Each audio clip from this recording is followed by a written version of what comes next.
ની ધાર થઈ રાતના એકના ટકોરે ધોળીનો ધડીમલો તળ પાખાળા ત્રિશુળ માંથી મારી મેલડી બોલી પેથિયા આમાં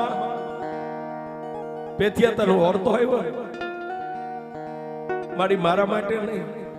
હું તો કાલ મરી જાવ એની મને વ્યાધિ નથી પણ મારી હું ગયા પછી તારો ધૂપ ને દીવો ધરતી ઉપર આ ટીપા ઉપર કોણ કરશે ત્યારે મારી માતા મેલડી બોલી જા પેથિયા કાલનો દી ઉગે અને તારી કંકોડીને જો ચડતા દી દેખાડું ને તો જગતની માલિકા તારા બાપની દેવી મેલડી દેખાડું ત્યારે મારી બાઈ નથી સાંભળતી હું સાંભળું તું સાંભળે બોલીને બીજું બોલતી નહીં પેથિયા કોઈ દી બોલીને બીજું ન અને સાહેબ દુનિયાની માલિકા મેલડી ધર્મ એવું છે કોઈને કુળની